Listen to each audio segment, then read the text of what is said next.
What up, what up, what up, what up, what up? What's good? What's up, people? It's me.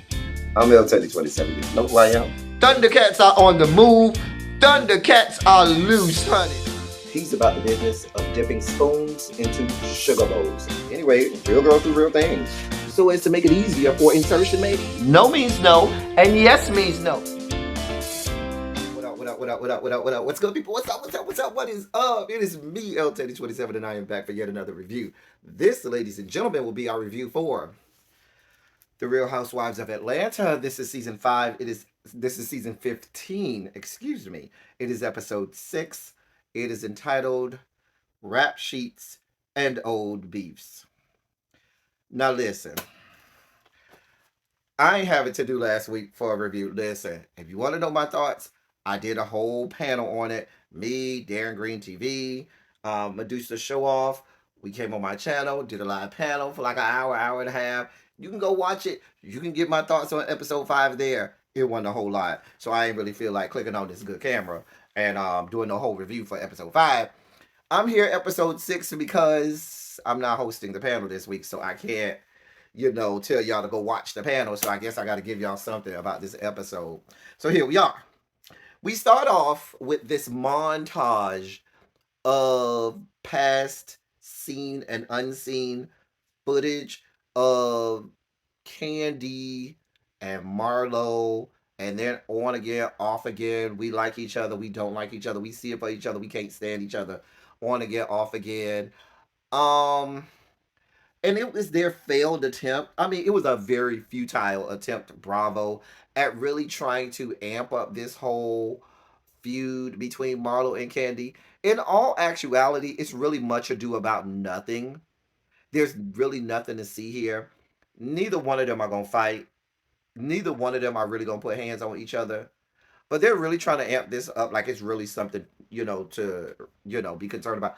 I couldn't care.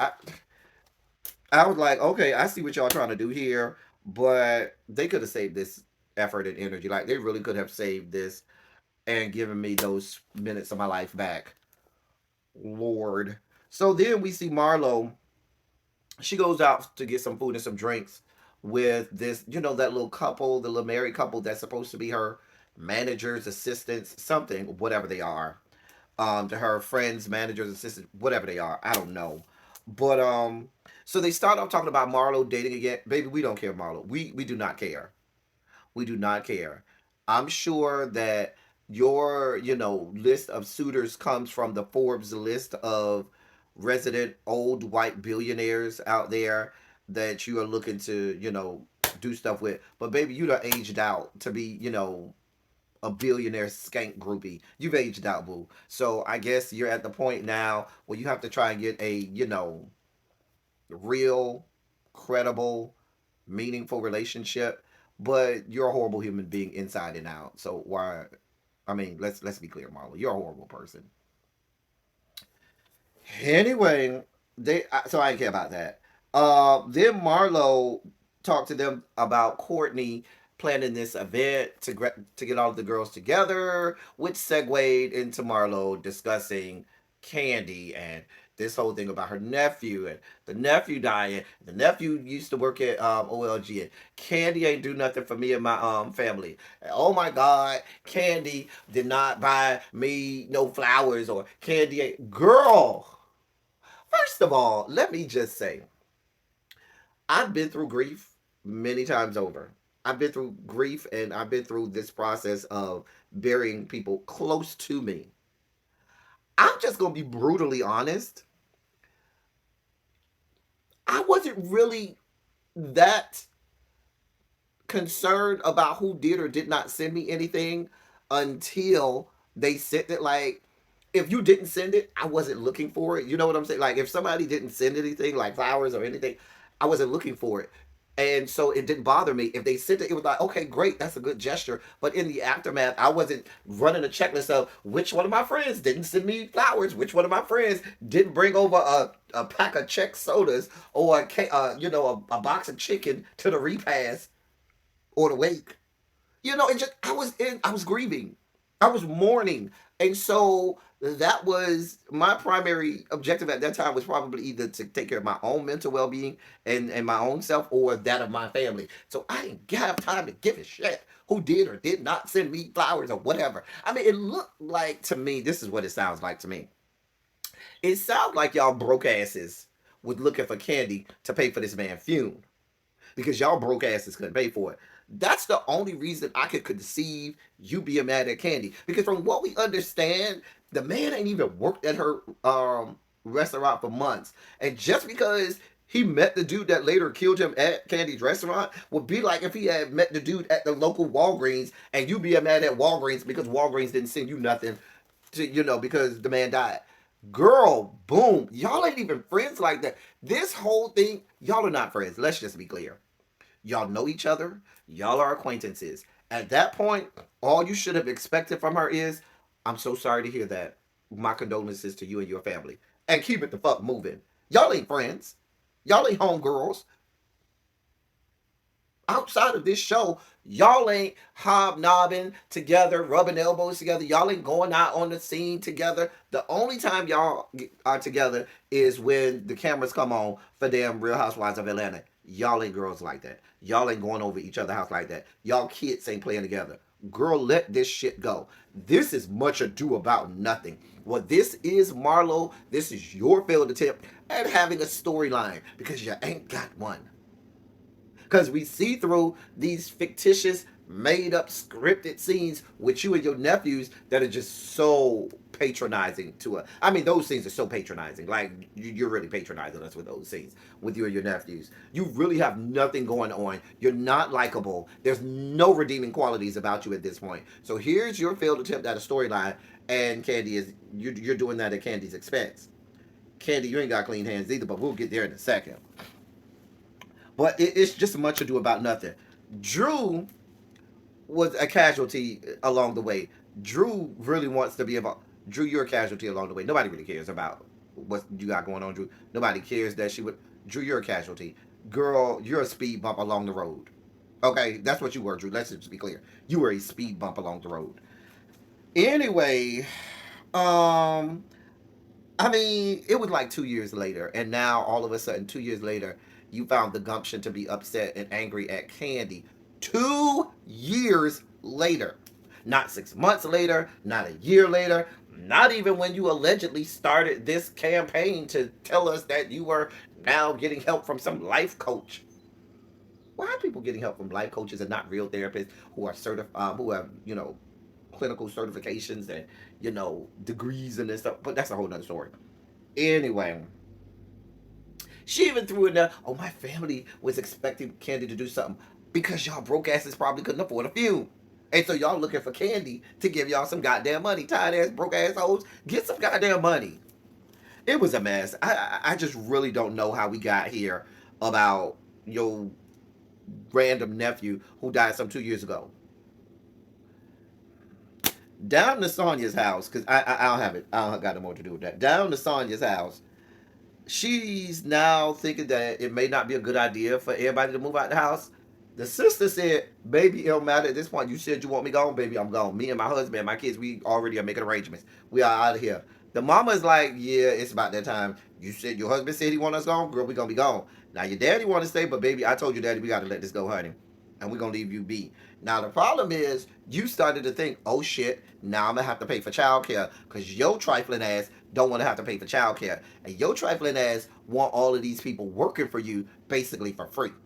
See, that's some trifling ass shit too, Sonya. Let's just be clear. So I don't blame them. Everybody bail the hell on out. Let her see what it feels like now having to do like everybody else and pay for these services, child care services. Pay for all of these. Oh, you need a hairdresser? Pay somebody to do that goddamn hair. You need a personal assistant? Hire one. I mean, at the same time, the sister, whatever the sister's name is, baby, you need to find you a job. You and your man need to find y'all a real job. Y'all don't look like y'all got no jobs nowhere in America. That's a whole nother story. The mom and the dad I ain't really worried about because I know Sonya gonna take care of her mama and her daddy. I ain't worried about that. But the sister and the brother-in-law, baby, y'all need to find y'all some real jobs somewhere in America. Somewhere. I'm just saying. But Sonya, the problem is Sonya has been flip flopping on this. One moment it's like she want them to go because she agreeing with Ross. The next moment she's like, "Oh, I can't have you leave. I really don't want y'all to leave." Like every episode is flip flopping. We don't know who to believe because some episodes the sister seems like she doesn't want to leave. Some episodes the sister seems like she wants to leave. Some episodes Sonya seems like she doesn't want everybody to leave. Some episodes she's like, "No, I'm with Ross. I want everybody to leave." What the fuck is going on? This I'm about sick of this. Where the fuck is Ross too? Because I swear that young man has a whole other family off in the great state of Texas because that young man logs a lot of hours over in the Central Standard Time Zone, not in the Eastern Standard Time Zone, because Austin, Texas is in Central Standard Time Zone, whereas Atlanta, Georgia is in the Eastern Standard Time Zone. He got a whole nother family over there. I'm telling you what I know. Either that or a whole stable of bust downs over there. Girl. And my other question is neither one of you have businesses that have roots in Atlanta. So if his business is basically rooted in Austin, Texas, the you know what I'm saying? Why wouldn't y'all, get a house in Texas as opposed to Atlanta? Why do y'all have this big house in Atlanta and you having to fly out and go everywhere around America to work? He's always in Texas working. Neither one of y'all have real roots in Atlanta. What the fuck are you in Atlanta for? I don't. Whatever. Moving on. Marlo meets with her friend, not Marlo, Kenya meets up with her friend Akila at the spot that she plans to use for her business for Kenya Moore line or whatever. And so she sit down with this friend. They start talking about Marlo. She goes through all of Marlo's sordid history and past. Talks about how Marlo is so low and so dirty, disgusting, such a gutter snipe right about the hood and all of this stuff. But if that's the case, why do you continue to entertain her? Yeah, you might say, "Oh, well, I'm on the show. They tell me I'm going to do this." But girl, you always inviting her to all of your stuff. You're always going to all of her stuff. You're always, regardless, baby, for her to be such low down gutter snipe trash, like you just explained to your friend that she is, you seem real okay with hanging out with her, being on the scene with her, being around with her, taking pictures with her, being associated with her. I mean, when you hang around with trash, you tend to get dirty. So if she's trash, then you're dirty too. I mean, if you're hanging around and wallowing in trash, fleas and ticks will follow you. I mean, but if you're Kenya Moore and you got a couple fleas and ticks of your own, then you don't know no different. Anyway, moving on, we see Sheree at home with her daughter, Kaylee or whatnot. And so Cairo and his girlfriend come over with the new granddaughter, with Sheree's granddaughter.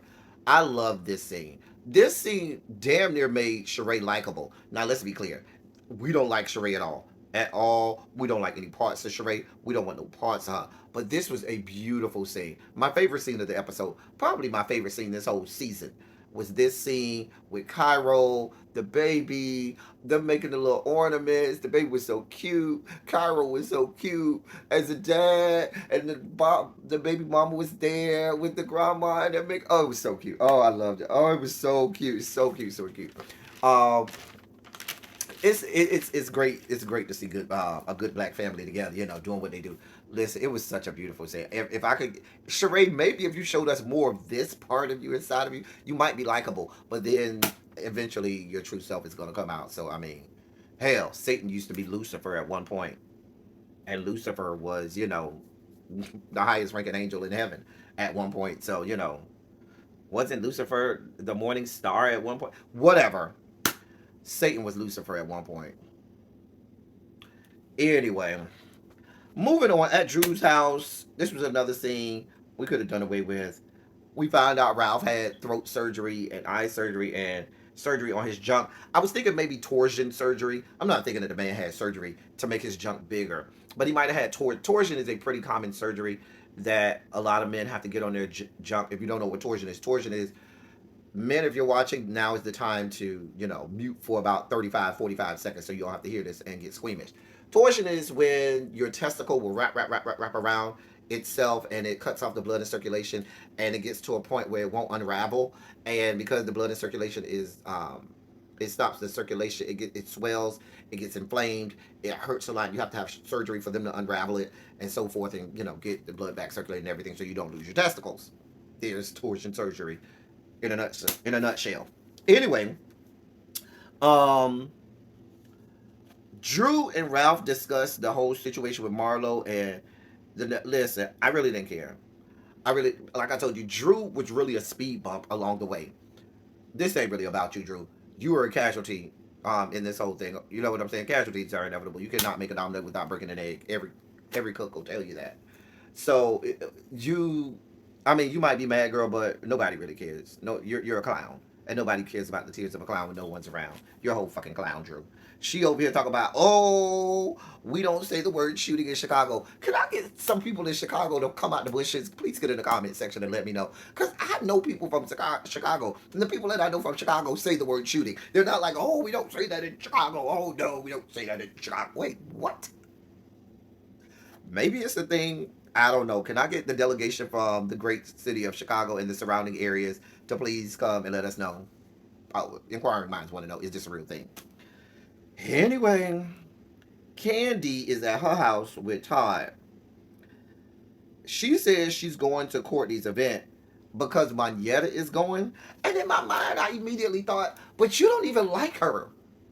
Like, if you know you can't stand this woman, you want no parts of this woman, you don't like her at all, you don't want to deal with her, you damn near got in a fight with this woman at Sonya's husband's 40th birthday party, why are you then going to events that she's hosting? Put a bookmark in that. She FaceTimes Kenya. Kenya brings up the fact that Drew told her that she was, accosted, attacked by Marlo about the whole situation with Marlo's nephew dying, Candy's restaurant, and the fact that Candy ain't do nothing for them. This, that, and the third. So Candy was like, I feel some kind of way. Todd gaslights it. Yeah, you need to go and handle that situation. Candy was like, yeah, I'm gonna go handle this situation. And here we go. There's the setup right there. There's the setup. Let's be clear. You could have confronted Marlo at any point, but it was convenient for you to do it at Courtney's event because you can't stand Courtney. You want no parts of Courtney. So I'm sure it gives you a good feeling to say, I'm only going to this shit to really test some shit up. You went to this event solely, Candy, to test some shit up because you don't like Courtney. You don't see it for her. You want no business with her. So, Courtney, girl, your event finna get tore up. If it's up to me, you won't have an event because it's about to be a whole knockdown drag out between me and Marlo. I'm here to confront Marlo and go in and let have on Marlo. Fuck you and your event, Courtney. That shit don't mean nothing to me. So I'm coming to tear the shit up. That's what it gave. When we get there, everybody arrive. Candy is the last one to arrive, and like I said, Mama came there ready, guns a blazing, on one. She came in there, gave half-ass hugs to people. She half-ass hugged Sonya. Sonya says, "You okay?" No, I ain't okay. Girl, you was already ready. You came in there ready to shut shit down, cause you, first of all, you had the perfect storm for you. You had a reason to confront Marlo, who you can't stand. So now you can go off on Marlo, and then at the same time, you can fuck up Courtney's event and shut that shit down. Why not? You didn't come there with any intentions on being there for the event, Candy. Let's be clear. You did. Even if Marlo, well, I'm not gonna say even if Marlo, because quiet as it's kept, Marlo was just sitting at the table. You, Candy, said, Marlo, I need to confront you now. Bitch, I need to talk to you about this shit now. Marlo says, no problem. Let me, you, and Drew go to the side. Marlo, Candy, and Drew went to the side to talk. Now let's be clear, Marlo. Your ass, um two things can be true at one time. Marlo is dead the fuck ass wrong about trying to attach her nephew's death to Candy's restaurant, or anything. This is nothing to do with Candy. It is nothing to do with Candy's restaurant. Candy don't owe you a goddamn thing. Candy don't owe you nothing but I'm sorry for your loss. My condolences to you and your family, and move the fuck on. That is all Candy owed you. She don't owe you nothing beyond that. But you were hell bent on having this storyline because that's the only one you got, Marlo. So, girl, here we are. Candy, you at the same point in time wanted no parts of hearing Marlo out. You didn't want to hear Marlo out. Let's be clear. Candy, you wanted no parts of hearing what Marlo had to say, understanding what Marlo had to say, listening to Marlo. You wanted a scene. You wanted a moment. You wanted to go off on Marlo. You've been itching to go off on Marlo even before this incident. Let's be clear. You've been itching to go off on Marlo. So now you had a real reason. Um, Drew, I don't even know why Drew was there. Why the fuck was Drew there? I told y'all, Drew, you were just a speed bump along the way. Baby, at a certain point, Marlo and Candy started barking and yelling at each other. Drew was over there talking, but it was like dust in the wind. You know what it was like? It was like you had a pit bull over here barking at a German Shepherd, and they going at it. Two big dogs, two big ferocious dogs, a German Shepherd, a pit bull. They over there going at it, and then you got this little Chihuahua, and you look like, girl, why are you here, little Chihuahua? What the fuck are you here for? Like you just wanted to like stomp Drew and kick her to the side. Like, bitch, why are you? At some point, Marlo was even like, girl, why are you here? Girl, we don't need you no more. Girl, go on to the side. You're just decoration at this point. Um, so they started getting, so Candy started getting more and more heated. Then the other girls come over there because it looked like it's about to get physical. They come over there to make sure nothing happens. They break them up. Drew is over here saying that Marlo is being aggressive and violent and everything, and Drew is going off. Now, was she aggressive and violent with you a couple weeks ago? She sure was. Was she aggressive and violent with you after your event? Yes, she was. Was she being aggressive and violent at Candy right now? Not so much. And let me back up because when you were at home with Ralph, you was over there talking all this noise about how, oh, I ain't scared of Marlo. If need be, you ain't never seen me fight. I'm gonna fight. If somebody get aggressive with me, I don't mind fighting. But when Marlo came at you with the smoke a couple weeks ago, baby, you ain't have no smoke to give. I didn't see you jumping bad. I didn't see you being a card carrying member of the Nuck If You Buck committee at that time when Marlo bucked up at you. But now, since it's not really on you, it's really about Marlo and Candy. Now you're willing to come in because you got somebody to jump in with you, right? Right, girl. She calling Marlo aggressive, said Marlo's being violent and they need to take Marlo outside because she's being so aggressive and so violent. And we all looking like, where? If anybody's the one who need to be taken outside, it's Candy. Candy is the aggressive one. Candy is the one talking about don't hold me back, don't hold me back. Let's be clear. When a bitch tell you don't hold me back, that is key language for please hold me back. I'm acting like I want to fight, but I really don't because I can't really fight like that. So I'm gonna keep yelling, please don't hold me back, as if you're holding me back. Or like the people who say don't hold me back, and the person be like, I'm really not. I'm just standing right. I'm not holding you back. You clearly can go over there. Girl, like I told you, neither one of them was really there to fight. Marlo clearly was not there to fight. She was not. Marlo was there to get her talking points out, argue a little bit, argue a little bit, keep it moving. Candy wanted to act like she wanted to fight, but girl, you weren't trying to fight, Candy. Let's be clear. You really wasn't. And you notice how when people see real girls do real things, y'all know I say real girls do real things. A bitch who really wanted to fight, when Marlo, started to get loud and heated with you, you had a whole lot of time before those other ladies came over there. When you was loud, you throwing your hands and everything, and you wanted to fight. See, real girls do real things. The real girls who fight, they would have already have laid hands on Marlo. All of this talking back and forth, they would have already laid hands. But see, a bitch that can't fight, you know what they do? They wait till all of the other people come. And then say, oh no, don't hold me back. Don't hold me back. Where was the don't hold me back when nobody was there to hold you back? Girl. Anyway, they split them up. Kenya, Drew, and Monyetta go outside with Candy. Sheree, Sonya, and Courtney stay inside with Marlo. Everybody on each side talking back and forth. Candy bringing up the whole thing with the Marlo cutting, some girl and being a convicted felon and so forth.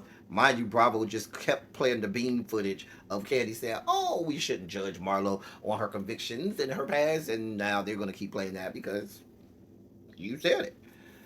Um, Marlo in there talking about, oh, nobody holds Candy accountable. Nobody, everything's Candy, Candy, Candy. Send it. Oh, Candy, Candy, Candy, Candy. My love, do you ever dream of candy coated raindrops? I mean, I'm about to break it to soul for real. Candy coated raindrops. I mean, girl, Candy, Candy, Candy, Candy, girl.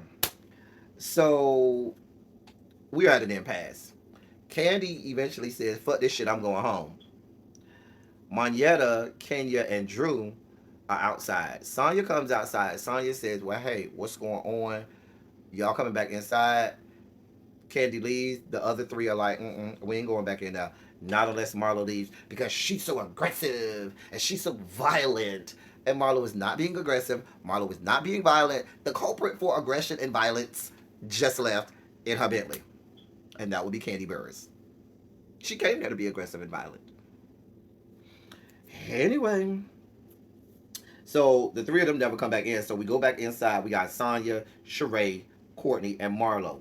And Marlo goes on and on about being labeled aggressive, and because I'm so tall, people automatically think that I'm gonna be violent and aggressive, and I ain't did nothing but hold my hands behind my back or hold my hands to my side, and people said that I'm being violent when I'm really not. She started crying. Baby, we don't care about your tears, Marlo. Let's be clear. All of this crying and carrying on. Girl, you can have it. And they go on and on and on, and it eventually goes off from there. Listen. I ain't know either one of their side. I don't like Marlo. I don't really care for Candy like that either. Both of them have some parts in this that make them ain't shit. Um, that was the episode. I need y'all Chicago people to really come and clear this up for me about this whole we don't say shooting situation. Please, y'all let me know what y'all think. Let's get down in the comment section and do what we do. Let's argue about what we saw. That's all I got for y'all until next time. Thank y'all for coming. Y'all drive safely. I'm out.